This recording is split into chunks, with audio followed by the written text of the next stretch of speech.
Welcome back guys to my YouTube channel. Well, SEBI ने जो अभी अभी अनाउंसमेंट किया है ना, काफ़ी खतरनाक किया है, फाड़ू है।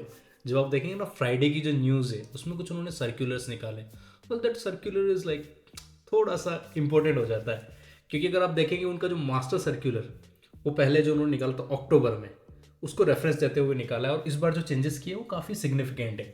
सबसे पहले क्या है, इसको थोड़ा समझ लेते सर्कुलर होता है कि हर एक कॉर्पोरेशन में कुछ गाइडलाइंस होती है कि किस वे में काम करना है आपको, और जो भी उससे एसोसिएटेड एंटिटीज़ है, वेंडर्स है, या जो भी उनसे बिजनेस रिलेटेड है, उनको कैसे डील करना है और उनके ऊपर क्या क्या गाइडलाइंस लागू होती है। तो अभी ये जो इन्होंने एड्रेस किया है वो किस चीज़ को एड्रेस किया है, ये एक बार समझ लेते हैं, ताकि हर बार के लिए हमको ऐसा रट्टा नहीं मानना पड़े। हर बार के लिए हमको पता हो कि यार अच्छा इसलिए ऐसा ऐसा हो रहा है करके। तो पहले समझ लेते हैं। पहले इन्होंने किसको, जो भी रिकॉग्नाइज्ड स्टॉक एक्सचेंजेस है उनको लिखा है। रिकॉग्नाइज्ड स्टॉक एक्सचेंजेस मतलब जैसे बीएसई हो गया, एनएसई हो गया, जो हम देखते हैं, बॉम्बे स्टॉक एक्सचेंज या नेशनल स्टॉक एक्सचेंज। फिर उन्होंने लिखा है जो भी क्लियरिंग कॉरपोरेशन से।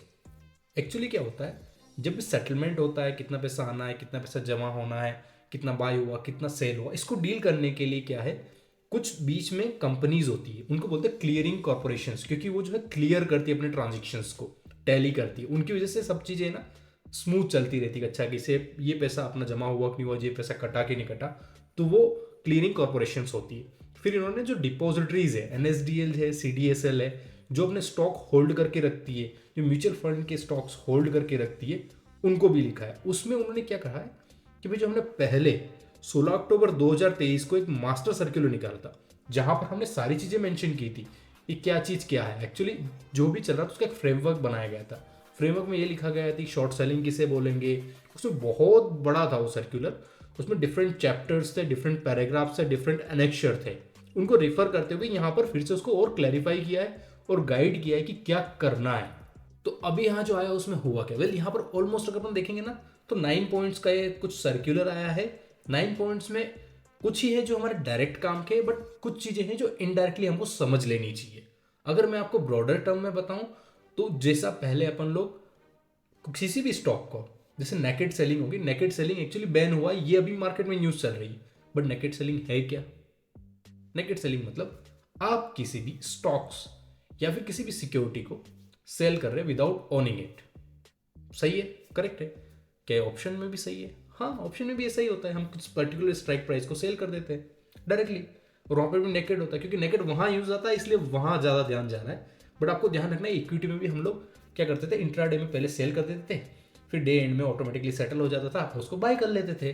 बट रिसेंटली जो इंसिडेंट निकल के आया था अदानी के केस में, जब हिंडनबर्ग ने रिपोर्ट की, तो उन्होंने क्या किया पता है, जब एक्चुअली क्या होता है, जो 15 मिनट्स के बाद क्या आपने देखा होगा, मार्केट ऊपर नीचे जाने लगता है पहले ही। उस टाइम पे क्या है, जो भी बड़े बड़े ट्रांजेक्शन है ना, वो प्लेस होते हैं सेबी के द्वारा, मतलब वो डायरेक्टली एनएससी से प्लेस होते हैं। तो वहां पर क्या होता है, किसी ने पहले से ही सेल करके रख दिया, ठीक है, और बाद में उसने न्यूज़ पब्लिश कर दी, तो स्टॉक तो गिरेगा, तो उसको तो बड़ा प्रॉफिट हो जाएगा। किसको? और ये कौन करेगा? ये जो बड़े बड़े एफआईआर और डीआईआईज है वो करेंगे, तो उनको प्रॉफिट होगा। तो उससे बाद मार्केट की हालत गंदी हो जाती है। वो जो रिटेल इन्वेस्टर्स है उनका बहुत बड़ा लॉस हो जाता है, उनका मार्केट से भरोसा उठ जाता है। और अगर आप देखेंगे ना, तो ये सब चीज़ें कंटिन्यूसली हो रही है। और अभी रिसेंटली आप देखेंगे तो इलेक्शंस भी आने वाले हैं। अगर ये फिर से होता है तो वेल, इकोनॉमी जो है वो बहुत बुरी डिस्टर्ब हो सकती है। और actually it is not a fair game, क्योंकि आप देखते हैं ह्यूज सम ऑफ मनी जिसके पास है वो मार्केट कंट्रोल कर रहा है, और ऐसे गलत तरीके से कंट्रोल करना तो अच्छी बात नहीं है ना। तो इसको एक्चुअली बैन करने के लिए कुछ लाया गया है। तो अपन एक एक पॉइंट को भी समझ लेते हैं। पहले शॉर्ट सेलिंग क्या है? वेल, शॉर्ट सेलिंग समझ लेना जरूरी है। शॉर्ट सेलिंग मतलब, मेरा खुद का ऑप्शन राइटर्स नाम से चैनल है। शॉर्ट सेलिंग मतलब अगर आपके पास कोई भी स्टॉक नहीं है और फिर भी आप उसको बेच रहे हैं, तो उसको शॉर्ट सेलिंग बोलेंगे। इसको शॉर्ट सेलिंग बोल देंगे। तो पहले पॉइंट में उन्होंने यही क्लियर किया है। सेकंड पॉइंट में उन्होंने बोला है कि किस किस को परमिटेड है। भाई जो भी इन्वेस्टर्स है, रिटेल इन्वेस्टर्स पकड़ लो चाहे इंस्टीट्यूशनल इन्वेस्टर पकड़ लो, सबको परमिटेड है।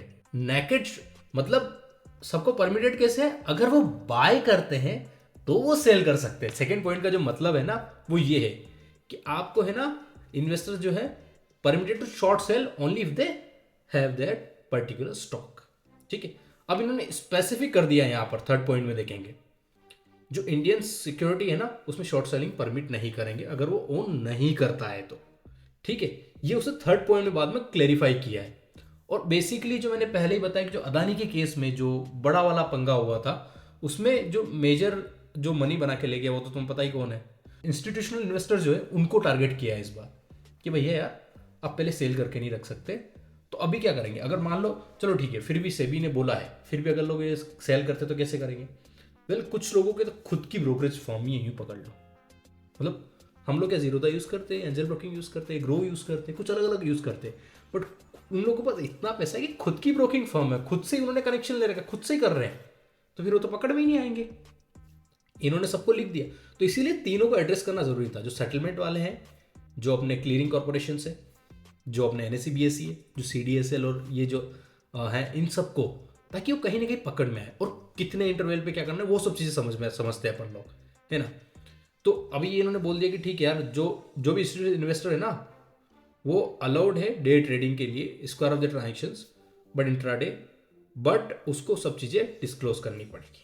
पहले क्या डिस्क्लोज नहीं करते थे, डे एंड में डिस्क्लोज करते थे। डे एंड में अगर आप डिस्क्लोज करोगे डेफिनेटली आपने प्रॉफिट कमाया है पहले तो, बट आप पहले ही बता देते हो और बाद में अगर आप उसके मार्केट में न्यूज़ लेके आते हो तो वहाँ पकड़ में आ जाता है कौन है जो इसको मैनिपुलेट कर रहा है। सेम गाइडलाइंस इन्होंने ब्रोकर्स को भी दी है, तो ब्रोकर्स को भी यही फॉलो करना है। इससे क्या रिटेल इन्वेस्टर्स पे फ़र्क पड़ेगा, इससे क्या एफएनओ वालों पे फ़र्क पड़ेगा? रिटेल इन्वेस्टर्स के लिए मेरे हिसाब से तो बहुत अच्छी न्यूज़ है, क्योंकि उन लोगों को अभी मैनिपुलेशन नहीं होगा, तो उनकी मनी लूज़ नहीं होगी और वो भी इक्वली ट्रेड कर पाएंगे। सेकेंड थिंग, अगर आप ऑप्शंस पे जाते हैं तो ऑप्शन में नेकेड सेलिंग चल रही है, उसके ऊपर कोई भी कुछ भी नहीं बोला गया है, क्योंकि ऑप्शंस के लिए जो रूल्स है ना, म्यूचुअल फंड्स और एफआईआईडीआई के लिए वो डिफरेंट होते हैं। उनको कितना सीआर में करना है, उसके लिए उनको कितना, उनका एक परसेंटेज भी फिक्स होता है इवन, कि आपको इतना जो है, इतना पैसा आपके पास टोटल, उनको जो वो बताते हैं सेबी को, मेरे पास इतना पैसा है, तो उनको बोला जाता है कि इतने पैसे में से आपको जो परसेंटेज है, मतलब 70% आपको स्टॉक में डालना है और 30% आप बाद में ऑप्शन में ट्रेड कर सकते हैं। तो ऐसा उनका एक पर्टिकुलर गाइडलाइंस होता है, तो वो ऑलरेडी फॉलो कर रहे हैं। तो यहाँ पर अगर नेकेड सेलिंग करते भी है तो ज़्यादा फर्क नहीं पड़ेगा, तो यहाँ पर वो कर सकते हैं, क्योंकि वहाँ से मैनिपुलेट नहीं कर पाएंगे स्टॉक को, तो यहाँ पर आके अगर वो जानबूझ के भी कुछ करना चाहे तो भी कुछ नहीं होगा। तो ये है टोटल सर्क्यूलर का ओवरऑल उद्देश्य।